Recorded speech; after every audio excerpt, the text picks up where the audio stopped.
Muy buenas noches, hermanos. Gracias por venir a esta que es la penúltima de las pláticas del ciclo que tenemos para la Escuela de Coordinadores.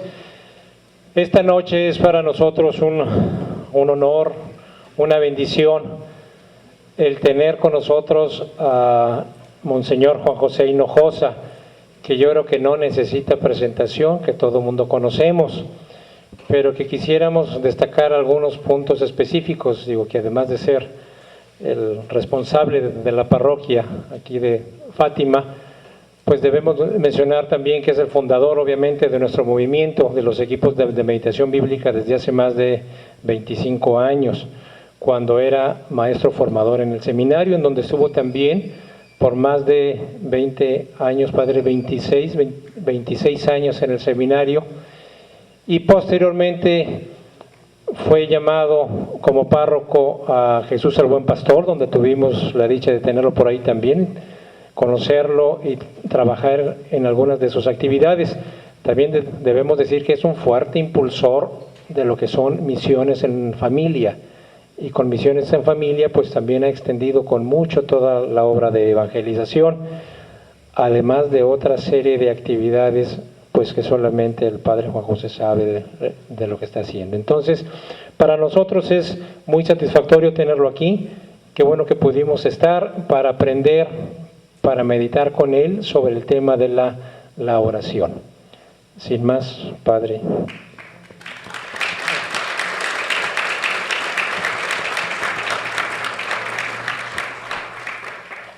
Buenas noches. Me decían que si le voy a poner examen, sí, al rato ya que termine.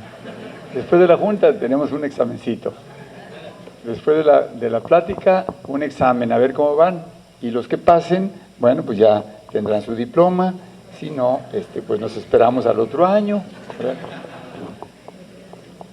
Sí, pues entrando así inmediatamente en materia, quiero preguntarles a ustedes primero qué importancia creen que tiene la oración en la vida del creyente y en la vida de la iglesia.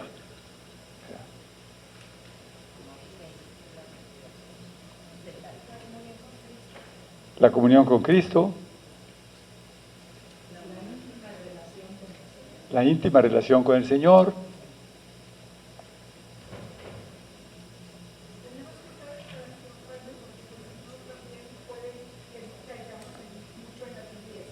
se puede caer en la tibieza si faltara la oración,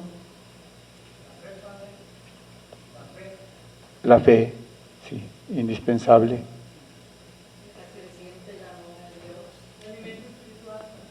El alimento espiritual, claro.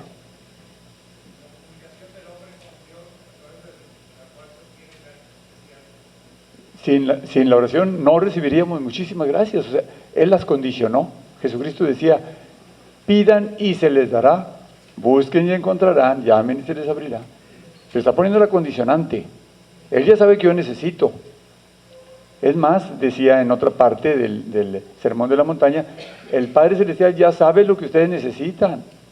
O sea, no vamos a enterar a Dios de algo que Él ignorara. Él ya sabe lo que le voy a pedir. No es para enterarlo para lo que voy a hacer oración. Voy a hacer oración porque es una relación de persona a persona. Yo soy persona humana, pero Él es persona divina. Son 3 personas divinas y yo voy a hablar con ellos. El Papa Juan Pablo II decía que la primera obligación de la Iglesia, antes que fundar comunidades para catequesis, o hacer misiones, o fundar seminarios, o universidades, lo primero es orar. Después ya viene todo lo demás. Así como Jesucristo le dio 30 años a su vida de familia, de soledad, de oración, de desierto, de preparación, y 3 años nada más a lo que llamamos la vida pública, en la que de todas maneras tenía mucha importancia la vida de oración. Pues entramos en el tema que habíamos programado para esta noche. Es un tema que todos ustedes conocen, porque toda la vida han vivido con esta respiración del alma, que llamamos el diálogo, el trato con Dios, ¿verdad? Y antes que nada quiero decirles que la oración, además de ser respiración del alma, es antes que nada una acción que no se puede realizar sin humildad. Es decir, reconocer quién es Él y quiénes somos nosotros. Esa es la verdad. Y la verdad es la humildad. No se trata de ponernos más abajo de lo que somos. No, nomás en nuestro lugar. Pero somos criaturas, somos pequeños, somos pobres e incluso somos pecadores. Pero tan importante es esta virtud que sin humildad no hay oración, sin oración no puedo pedirle a Dios lo que necesito. Si no le pido y no consigo lo que quiero, no me lo va a dar. Si no le pido que me ayude para santificarme, no me salvo. Pero la primera de todas las partes de la cadena, el primer eslabón es la humildad. Solo porque tengo humildad soy capaz de orar. Solo si oro bien, consigo lo que quiero.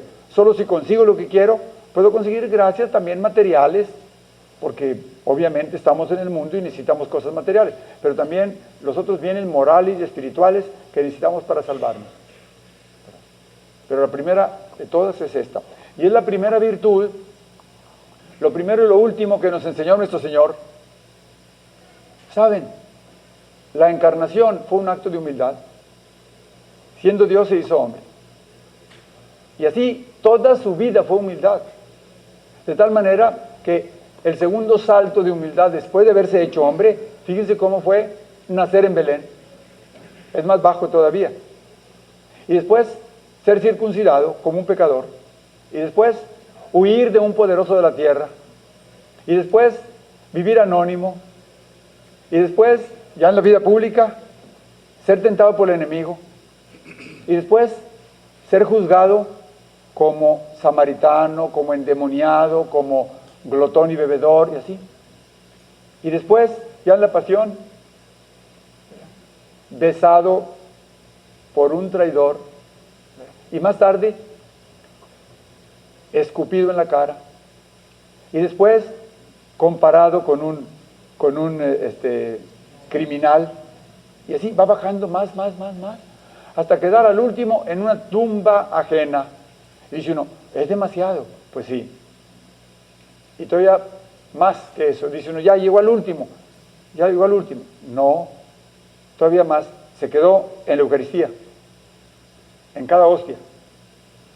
Y lo más humillante para él es que pueda venir, y de hecho venga, a una persona que no está preparada para recibirlo, que sabe que está en pecado, y que nomás porque quiere quedar bien con alguien, comulga en público. Ese es el más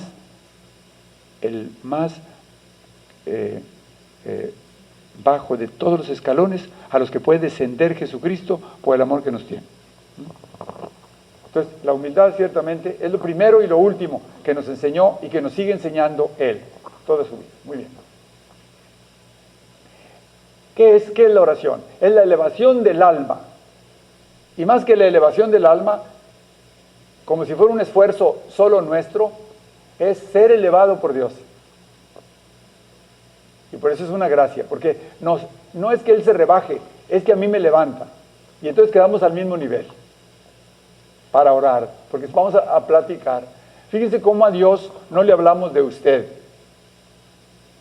Siempre vamos con confianza de hijos. Nos mantenemos así a su nivel, tal cual. La oración la hace todo el hombre.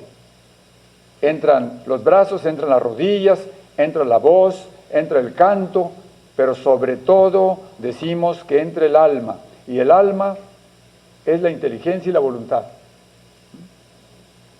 Eso es en lo que somos imagen y semejanza de Dios, por la inteligencia y la voluntad. Y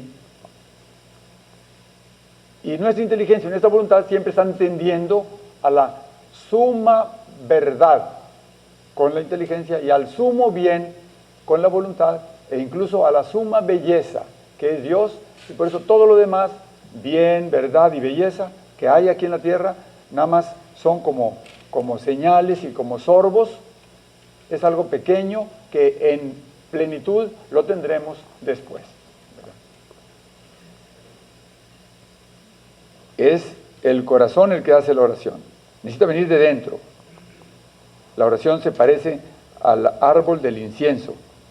El árbol del incienso es un árbol que produce una goma especial y de ahí la sacan para luego quemarla. Es del corazón del árbol. Sí, la oración tiene que nacer del corazón de la persona. Si no hay corazón, no hay oración. Aunque uno hablara mucho y hablara bonito e incluso cantara muy bien, sí, pero si no viene del alma, es decir, aquello sería inútil. Necesita entrar en juego el alma, el afecto también. Pásale. Antes que nada, hemos de partir de un principio. No solo encuentras a Dios fuera de ti, sobre todo encuéntralo dentro de ti. Dentro de ti por esto, Dios nunca se va del alma, ni siquiera cuando una persona estuviera muy retirada de Dios por el pecado grave. Dios nunca se va del alma. La Trinidad ahí está, en el fondo del ser. Así como decimos, en cada hostia consagrada está Jesucristo y en todas las hostias de la tierra, así también hay que decir, y no temas decirlo, en cada corazón está la Santísima Trinidad. Cuando estamos en gracia de Dios, la Santísima Trinidad está allí como huésped. Qué distinto a tenerlo como arrimado. Pero Dios nunca se va. Esa es la diferencia que hay entre una persona en pecado y una persona en gracia. Y búscalo también fuera, aunque principalmente tú eres un templo. Y por eso tú, a los ojos de Dios, eres más valioso que todo el universo. Dios lo llena todo. Y si tú sales en la noche a ver unas estrellas hermosísimas y dices tú, Dios lo llena todo, qué templo más hermoso. Y es cierto, Dios lo está llenando todo. Nada más que las estrellas no saben, no piensan, no oran, no agradecen. Y por eso ese templo del universo es un templo frío. Y en cambio tú eres un templo vivo. Y por eso para Dios es mucho más importante. Por eso las palabras de la Escritura se hacen verdad en ti. Mis delicias son estar con los hijos de los hombres, porque tú eres su imagen. Para Dios es más importante estar en tu corazón que estar por esencia, presencia y potencia en todo el universo, como lo sabemos. ¿Ven? Es una acción de Dios y del hombre.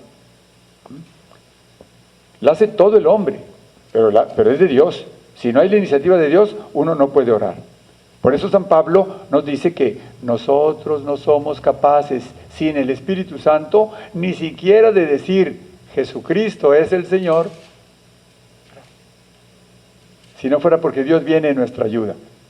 Cada vez que dices tú, voy a decir el Padre Nuestro, voy a decir una Ave María, voy a hacer una oración, y lo dices con autenticidad, y lo haces bien, el Espíritu Santo está trabajando en tu alma. ¿Verdad? Por eso decimos, es una acción doble. Para el amor siempre se necesitan dos. Es la relación viva de los hijos de Dios con su Padre, con el Hijo, con el Espíritu Santo. ¿Sabes tú? Como nosotros como creyentes que somos en Cristo, no solo creemos que existe Dios, sino que existe Dios Trinidad. Y entonces tu oración no puede ser solamente decir, oro a Dios, sino oro al Padre o al Hijo o al Espíritu Santo. Y tu relación, tú sabes bien, tu relación con el Padre es de hija o de hijo. Tu relación con el Hijo es de hermana o hermano. Tu relación con el Espíritu Santo, que no es ni tu padre ni tu hermano, es de santificado. Tú eres de santificado y Él es tu santificador. Y por eso al Padre le hablas con el Padre nuestro que estás en los cielos, la primera persona de la Trinidad. Y al Hijo le hablas con alma de Cristo, santifícame, cuerpo de Cristo, sálvame. O le dices también, no tienen vino, cuando les falta cariño a aquel matrimonio que tú conoces. O le dices, ¿a quién iríamos? Tú tienes palabras de vida eterna. O le dices, quiero ver. O le dices, tú lo sabes todo, Señor, y sabes que te amo. Es a Cristo, tú como hermano que eres de Él. Y al Espíritu Santo no le vas a decir Padres nuestros, ni le vas a decir alma de Cristo, sino le vas a decir, ven Espíritu Santo, llena los corazones de los fieles y enciende en ellos el fuego de tu amor. ¿Por qué? Porque tú sabes que Jesucristo nos ha enseñado que en Dios hay tres personas. Y ya no hablas indistintamente, nada más así, a Dios, como si para ti importara poco que Jesucristo te ha enseñado que son tres personas. Dime.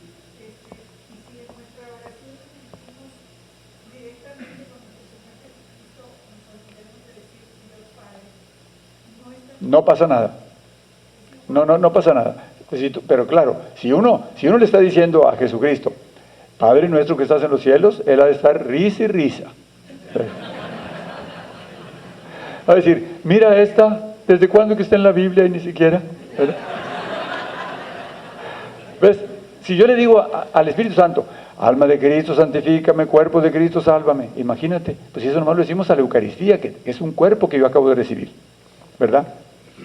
Si yo a Jesucristo le digo las palabras que Él me enseñó para hablar con su Padre, pues va a decir, pues esas son las que yo les enseñé para hablar con mi Padre, porque yo dije, cuando hablen al Padre, digan, Padre nuestro que estás en los cielos. Es el Padre nuestro y es el Padre suyo. Nuestro como adoptivo que es de nosotros. Somos hijos adoptivos. Él es Padre adoptante y nosotros, para con Jesús, somos hermanos, pero Él es hijo natural del Padre. Nosotros somos hijos adoptivos del Padre. No somos dioses, ¿verdad? Ahora, pero, ¿qué más ibas a decir? Bien, ahora, la vida de oración es estar habitualmente en la presencia. Alguien lo mencionó ahorita que decíamos la definición de oración. Habitualmente. Vida de oración es vivir, no es un instante y morir, no, es vivir. Entonces, es estar habitualmente en la presencia de Dios y en comunión con Él. Y es oración cristiana en cuanto que es comunión con Cristo, como decía María Jesús, es el trato con Él, continuo. Porque al fin y al cabo, fíjense, toda la vida de ustedes y mía se reduce a Jesucristo. Hablo, cuando digo el Padre Nuestro, al Padre de Jesucristo. Cuando hablo al Espíritu Santo, hablo al Espíritu de Jesucristo. Cuando hablo a la Virgen María, es la Madre de Jesucristo. Cuando comulgo, es el cuerpo de Jesucristo. Cuando amo y sirvo a la iglesia, es la iglesia que fundó Jesucristo. Cuando voy aspirando al cielo, es porque quiero ver a Dios, al Dios revelado por Jesucristo. Y el peor infierno es la ausencia de Jesucristo.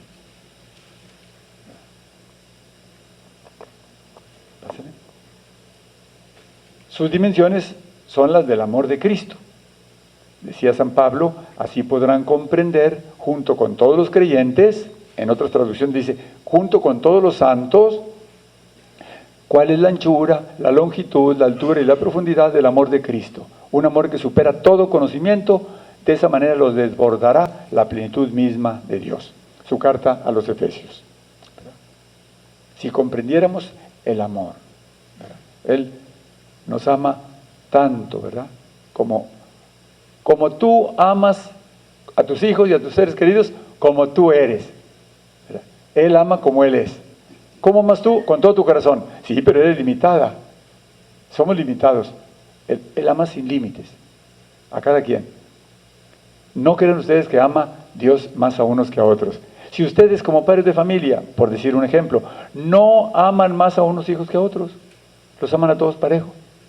¿Por qué? Pues porque son padres que comprenden muy bien su propia misión y no pueden tener preferencias, pero alguna vez sí le pueden tener a un hijo o a una hija más atención, pero porque tiene necesidad en ese momento, no tanto porque ustedes estén fallando en tener preferencias.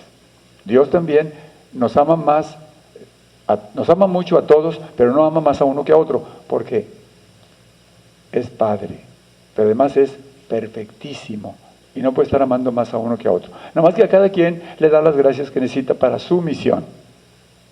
Al Santo Padre, de seguro, le concede gracias muy extraordinarias para su misión.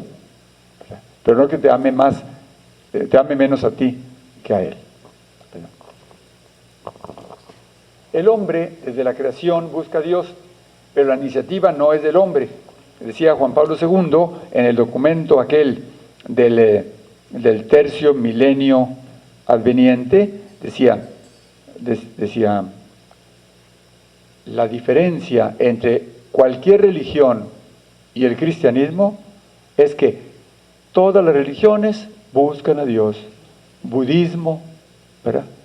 Shintoísmo o el animismo, ¿ves? En cambio, el cristianismo es Dios que busca al hombre. Es Dios que toma la iniciativa. Él es el que viene al encuentro de nosotros. Y entonces, el hombre responde a Dios que lo llamó primero. Aunque el hombre haya pecado, sigue siendo, de todas maneras, imagen de Dios y redimido por Jesucristo. Y por eso, todo hombre vale tanto a los ojos de Dios. Decía Teresa de Calcuta, es que Dios, Dios Padre, ¿qué está viendo en cada hombre? Está viendo a alguien por quien su Hijo Jesucristo dio la vida. Por eso decía Teresa de Calcuta, por eso cada hombre vale tanto, porque a los ojos de Dios, Él cómo está mirando a cada persona. Está viendo Dios a cada niño que no nació, o el que sí nació, o el que sufre, o el que goza. A todos estoy viendo en este Hijo alguien por quien mi Hijo Jesucristo dio la vida. ¿Y Jesucristo por qué nos ama tanto? Porque está viendo que cada uno de nosotros somos imagen y semejanza de su Padre. Y el Espíritu Santo nos ama tanto porque sabe que todos nosotros somos en posibilidad, somos en ciernes, somos en potencia, como se dice, imagen y semejanza de Jesucristo también. ¿Por qué? Porque Jesucristo lucha por formarse en cada uno de nosotros. Y eso es obra del Espíritu Santo. Y claro, el molde es María. No hay pueblo sin altares, decía aquel historiador antiguo, pero tampoco hay hombre sin oración. En algunos pueblos pudiera ser, allá los que viajaron mucho en otros siglos, pudiera ser que un pueblo no tenía circo, o un pueblo no tuviera termas para bañarse, o un pueblo no tuviera mercado, o un pueblo no tuviera plaza, o un pueblo le faltara pues un estadio, ¿verdad? Lo que en ningún pueblo faltó jamás era altar. Todos los pueblos tienen la conciencia de que existe Dios, ¿verdad? Y hay que orar, y hay que agradecer, y hay que pedir, y hay que alabar, ¿verdad? Ahora, la oración es forma de comunicación con Dios. El hombre, si no se comunica, es infeliz. El hombre, si está solo, qué sufrimiento, ¿verdad? Si algunos se dedican a la soledad, lo que llamamos los monjes, que viene del griego monacus, o monos, ¿verdad? De ahí viene uno solo. Sí, pero lo hacen por amor de Dios y por amor del hombre. No lo hacen por retirarse como si el hombre que se quedó en el mundo sea un hombre del que hay que retirarse, como si me fueran a hacer daño. No, es por amor de ellos. Así como el que se entrega a una misión extraordinaria, pero sacrifica muchas satisfacciones honestas, lícitas. Así también el que se retira, ¿verdad? Y entonces el hombre no nació para estar solo, sino siempre es para comunicarse. Y si no lo hace, empieza un más agudo sufrimiento. Ahora, en el Antiguo Testamento se ve, sobre todo en Abraham, cómo ora y cómo le pide a Dios, y cómo es un hombre de fe, y cómo Dios le prueba la fe, y cómo dice el texto que la fe de Abraham era meritoria, y nosotros lo consideramos como el padre de las 3 religiones monoteístas más importantes del mundo. Los judíos dicen, nuestro padre Abraham. Los cristianos decimos, nuestro padre Abraham. Los maometanos dicen, nuestro padre Abraham. ¿Por qué? Porque unos por una razón o por otra, Ellos dicen por la sangre, nosotros decimos por Cristo. Y a nosotros nos viene por la gracia de Cristo, porque no somos judíos de raza, ¿verdad? Ni tampoco nuestros padres eran de religión judía y luego nos hicimos nosotros cristianos. Somos cristianos desde 20 siglos. En cada etapa de su vida, Abraham construye un altar al Señor. Y cuando uno cree en Dios, Él viene y nos prueba. Y así fue. Y Dios, cuando una persona tiene confianza con Él y hace oración, Dios empieza a revelarle su plan. Te aseguro que si tú haces mucha oración, sí te das cuenta de qué es lo que Dios quiere de ti.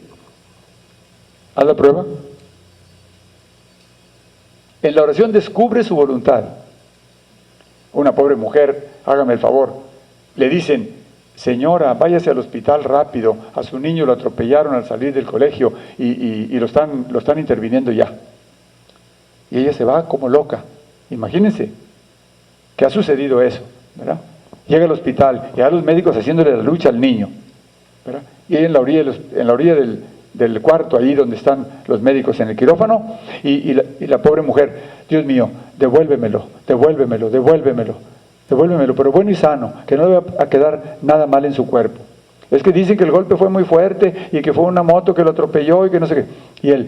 Y ella: Dios mío, devuélvemelo por favor.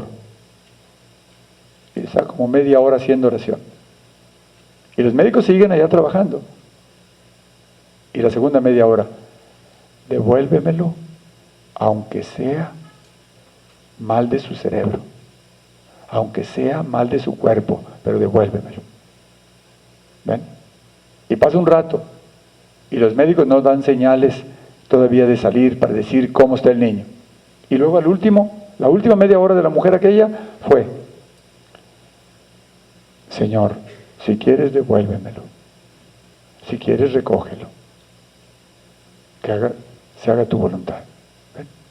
Aquella mujer, en su oración, fíjense, la primera media hora fue oración de súplica, la segunda media hora fue oración de intercesión, la tercera media hora fue oración de abandono.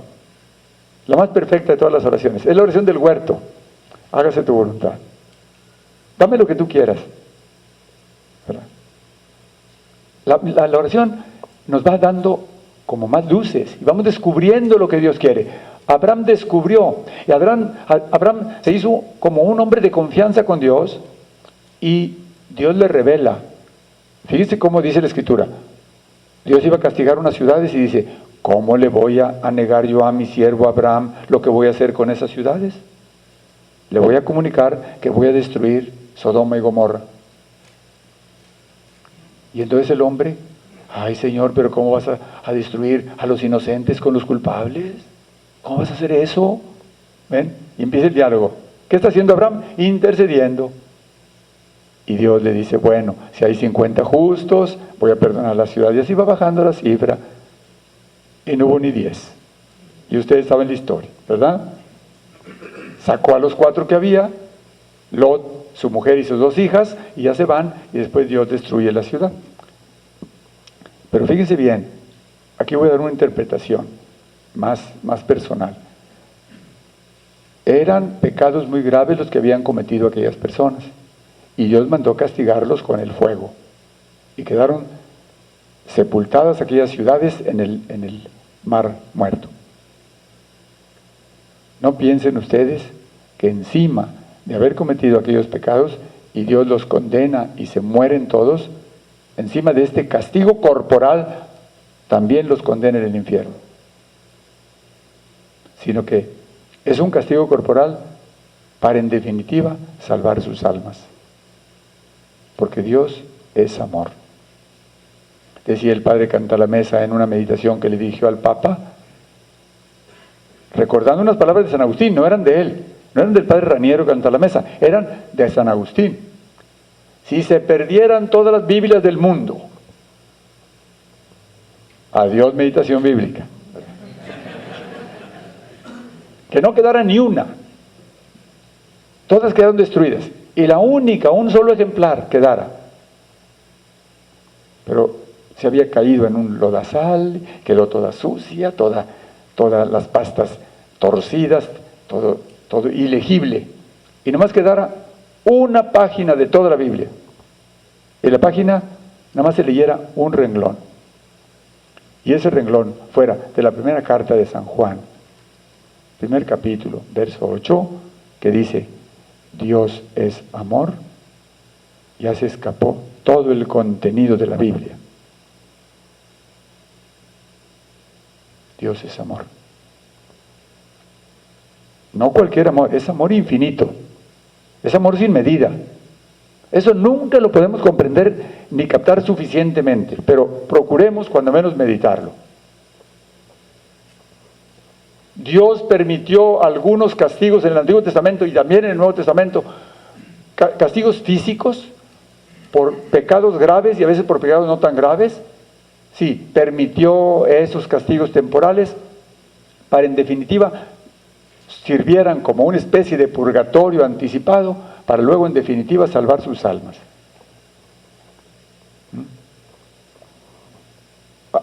Sí. Dios proveerá, decía el bueno de Abraham, cuando Dios le pidió en otro momento de su vida el sacrificio del hijo único que tanto amaba y que tanto había esperado, y que era el hijo de la promesa.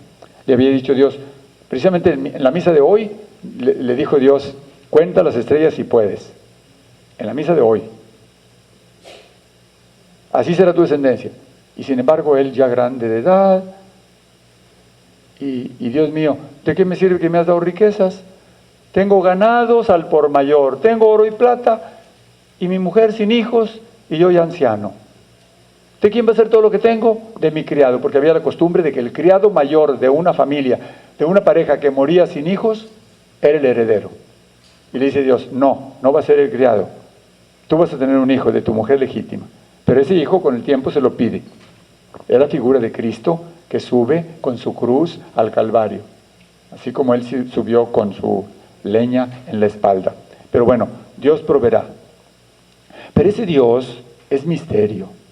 Y en un descendiente de Abraham, que fue Jacob, a quien le cambió Dios el nombre por Israel, porque peleó Jacob contra Dios, como ustedes saben, pelearon en la noche.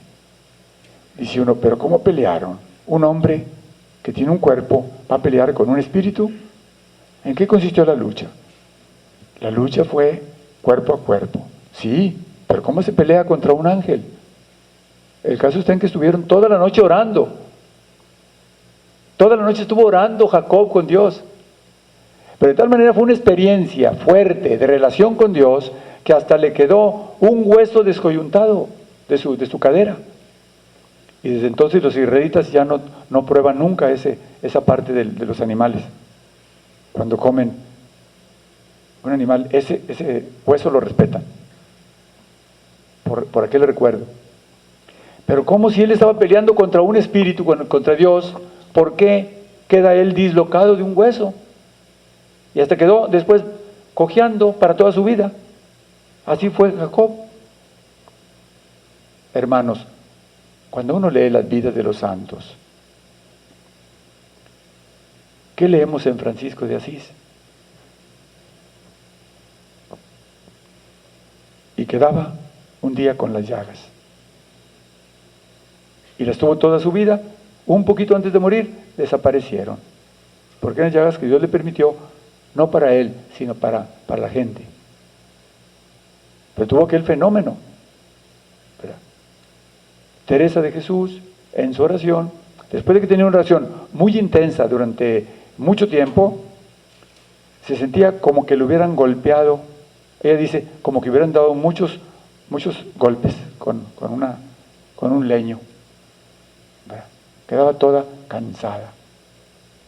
O sea, que hasta físicamente tenía un efecto la oración intensa que hacía la persona. Así sucedió aquí. Porque sucede que la lucha, Jacob luchó contra el ángel de Dios. ¿Y quién vence? Jacob. ¿Pero cómo se vence a Dios? Hermanos, nomás con la oración. ¿A Dios no se le vence a golpes? ¿A Dios no se le vence por la fuerza? ¿A Dios no se le compra? ¿A Dios no se le soborna? ¿Y quién venció? Jacob. ¿A quién? A Dios. ¿Y qué hace Jacob? Le dice, no te suelto. Y le dice Dios, suéltame. Dice, no, no te suelto, hasta que me des la bendición. ¿Pero quién venció? Jacob. ¿Y quién fue el vencido? Dios. ¿Y quién pide la bendición a quién? El vencido es Dios, el vencedor es Jacob. Pero el que bendice es superior al bendecido. El que bendice es Dios. Y le dice a Jacob, bendíceme. Y Dios le dice, bueno, está bien, te voy a bendecir. ¿Ven? Lo bendice. Siempre el superior es el que bendice al inferior. Y luego, ¿por qué? Porque en Jacob van a ser bendecidas todas las tribus de la tierra. De Jacob va a venir algún día el Salvador. Esa bendición estaba cargada de misterio y de riqueza. ¿Okay? Pero allí se dio ese caso. ¿Quién es Dios? Aquel a quien vencemos con la oración. Como lo venció Jacob. Oiga, padre, pero yo no quiero que se me disloque ningún hueso, si ya tengo bastantes por ahí, medios torcidos, y ahora tú haz oración, poco importa los efectos, Él se encarga de todo, ¿verdad?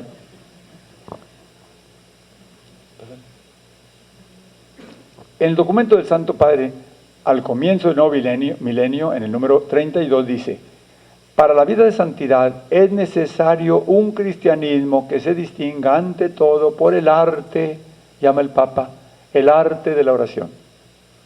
Está hablando de toda la iglesia, es más, de toda nuestra civilización. Está hablando del cristianismo, el arte de la oración. No es una tarea fácil ni común, sin embargo, viéndolo bien, si Él lo manda a todos, debe ser algo no tan dificultoso. ¿Ves? ¿Te cuesta platicar con una persona que quieres? ¿Cuándo te ha costado platicar con una persona que quieres? ¿Tú sientes que tienes palabras? Si tú amas al Señor, no vas a dificultar, no va a ser para nada un problema cómo voy a orar. ¿Verdad? Pásale. Dice él, rezar no es algo que deba darse por supuesto. Es preciso aprender a orar. En la plegaria, nuestro Señor nos convierte en sus íntimos. Permanezcan en mí. Esta reciprocidad es el fundamento mismo o el alma de la vida cristiana. Pero qué hermoso, hermanos, de veras, qué hermoso tratar a aquel con quien vamos a vivir por los siglos de los siglos. Pues qué tanto nos ha de quedar. Como decía aquel señor, pues muchos años, por muchos que nos quedaran. Aún cuando fuéramos a vivir 95 años, como quiera, es poco. He leído de un sacerdote de Filipinas, de Manila, que tiene 102 años de edad. Tiene 75 de sacerdote. Celebra su misa todos los días, visita enfermos, atiende las cosas de la parroquia y dice, mi vida está sostenida por la Eucaristía. Y agrega, para evitar las tentaciones.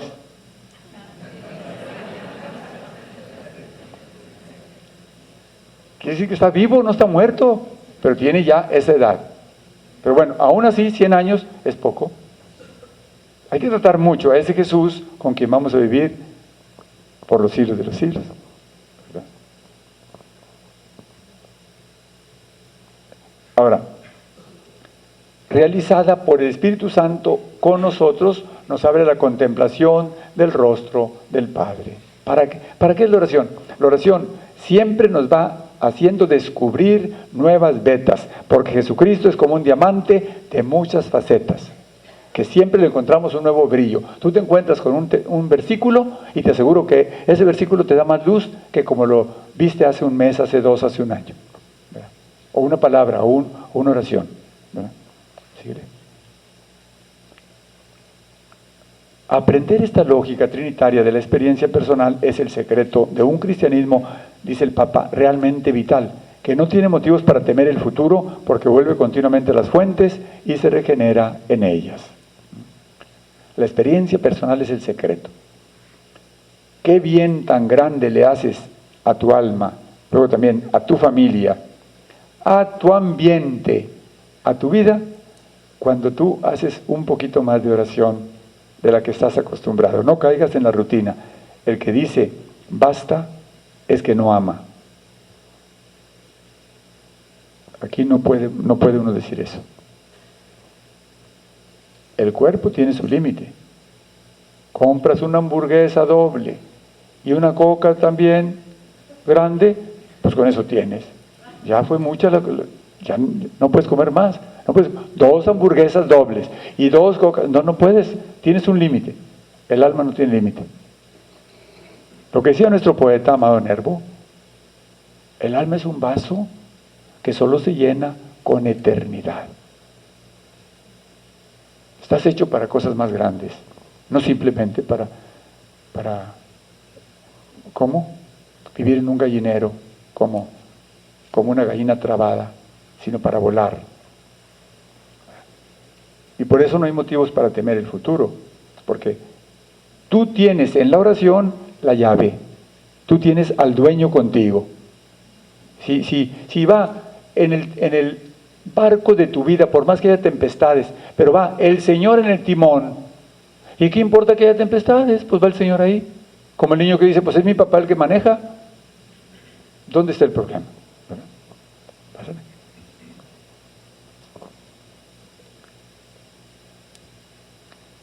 En el número 33 de ese mismo documento, dice, es un signo de los tiempos la renovada necesidad de orar que se ve en muchos, ¿verdad? Nosotros que tenemos la gracia de creer en Cristo, revelador del Padre y Salvador del mundo, debemos enseñar a qué grado de interiorización nos puede llevar la relación con Él. Ahorita hay una sed grande de oración. Yo creo que fue una señal de un hombre a quien todos admiramos durante tantos años, el Papa, que en los 3 o 4 días anteriores y al mismo día del funeral, pasaban junto a él cada hora 21,000 personas. Era un río de gente, cada hora. Y había quienes esperaran 12 horas o hasta 24 horas para poder pasar. Era admirar a un hombre que todos lo descubrimos desde un principio como un hombre de oración, un hombre de Dios. Y una cosa bien importante también. No solo los católicos lo admiraron, ni lo visitaban, también otros de otras religiones. Porque así es, eso es un signo de que la gente tiene sed de hombres de esa categoría, de hombres inmersos en Dios y al mismo tiempo muy humanos, porque no se puede amar en serio a Dios y luego que se retire de la gente. Eso nunca sucede. Muy bien. La tradición de la Iglesia muestra cómo la oración puede avanzar con verdadero y propio diálogo de amor, hasta hacer que la persona humana sea poseída totalmente por Dios. ¿Verdad? Cuando alguien hace oración auténtica, algo nuevo se va renovando en su vida. Algo nuevo se agrega al mundo, como decía aquel líder religioso y político hindú que logró la independencia de su pueblo por la no violencia, Mohandas Gandhi. Decía, cada vez que oramos estamos agregando algo nuevo al mundo que antes no tenía. ¿Por qué? En primer lugar, la oración es gracia. No es una acción como quien se toma un vaso de agua. La oración supone a Dios en el fondo. Y tú, que eres consciente de esa realidad, de esa relación de padre y de hijo, o de hermano, ¿verdad? Y entonces es un diálogo de amor en el que se va poco a poco descubriendo que lo mejor de todos los medios que tienes es orar en la forma que se pueda, pero llegar a una identificación tal que ya no quiero hacer mi voluntad de nada, es decir, identificación de voluntades. Eso que lograron muchos de los santos y que todos estamos llamados también a vivir.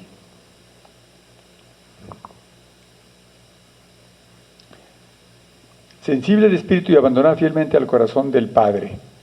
Entonces realiza la experiencia viva de la promesa de Cristo. El que me ama será amado de mi Padre, y yo lo amaré y me manifestaré a él. ¿Verdad? No sé qué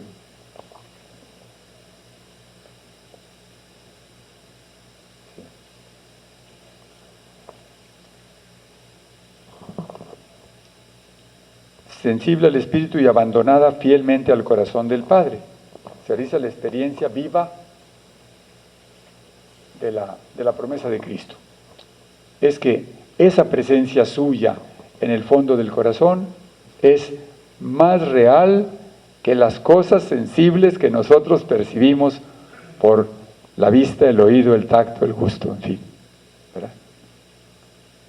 Porque, hermanos, el que me ha dado la vista de tal manera que yo digo, ahorita estoy viendo un grupo de personas que están sentadas en sus bancas, estoy oyendo también mi propia voz, y toco una banca y estoy parado sobre una alfombra, y no me mienten mi tacto, ni mi oído, ni mi vista,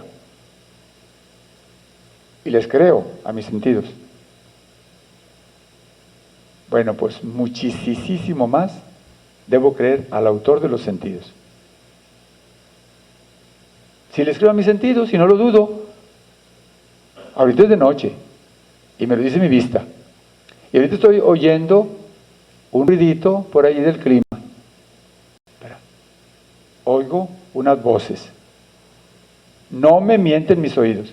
Bueno, muchísimo menos dudar de que la palabra de Dios es verdad.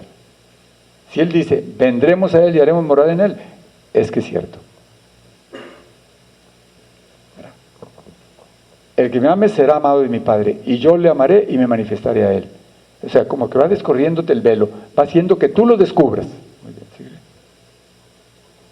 Se trata de un camino sostenido enteramente por la gracia, el cual, sin embargo, requiere un intenso compromiso espiritual que encuentra también dolorosas purificaciones. El hecho de que hagamos oración no quiere decir que no cueste, a veces cuesta.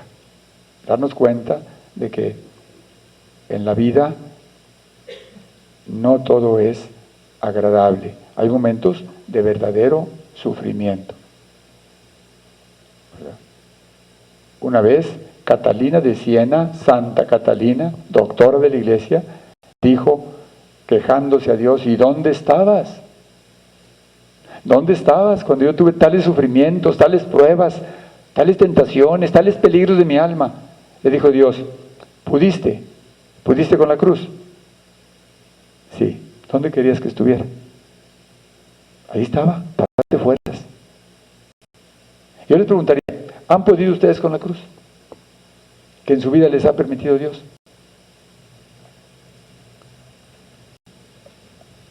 ¿Cuántas veces aparece en el camino?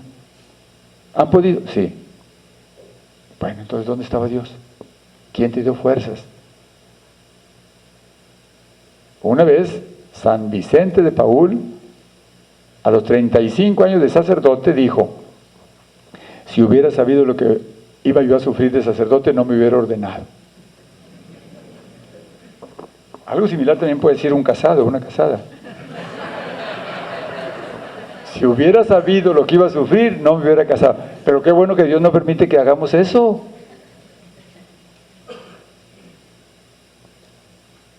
Ustedes los que tienen hijos, fíjate, qué bendición, qué gracia. Esos hijos algún día van a ser pobladores del cielo. ¿Cómo vas a decir, sería mejor no haberme casado? Sería mejor no haber conocido a mi pareja. Yo no sé para qué seguimos unidos.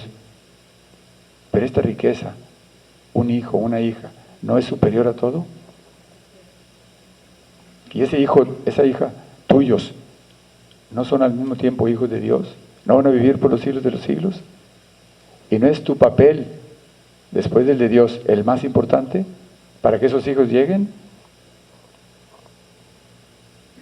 Dios no nos da la luz de todo el camino, nos va permitiendo que como los carros de noche que vamos alumbrando Nuestro carro va alumbrando 30, 40 metros nada más para adelante.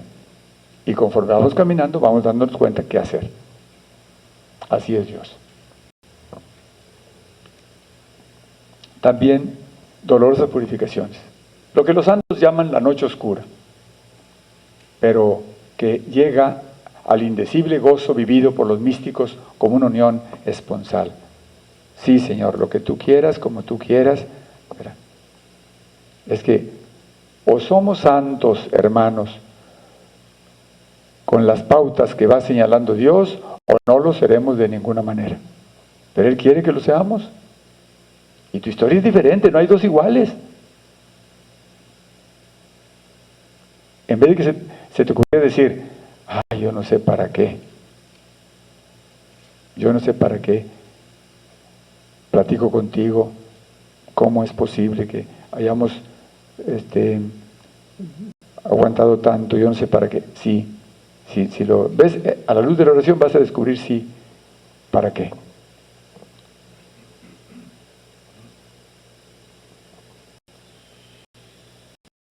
Decía el Papa, nuestras comunidades cristianas tienen que ser auténticas escuelas de oración, donde el encuentro con Cristo no se exprese solamente en petición de ayuda, sino también en acción de gracias, alabanza, adoración, contemplación. ¿Verdad? Nuestras comunidades. Una comunidad es la parroquia, pero la primera comunidad es la familia. Otra comunidad es el grupo. Ayúdense mutuamente a crecer en su vida de oración. Otra comunidad es el seminario. ¿Verdad? Otra comunidad más amplia es todo el presbiterio. Pero la primera de todas es la familia, la iglesia doméstica que llamamos. Síguele. Sí. Oración que no aparta tampoco, nunca, el compromiso de construir la historia según el plan de Dios. Una oración que al contrario te va dando más pistas de solución de los problemas. Una oración que te hace ver las cosas más claras. Cuando uno hace más oración como si trajera lentes transparentes. Le falta oración y no nomás hay lentes oscuros, sino puede estar con una visión muy reducida, muy nebulosa.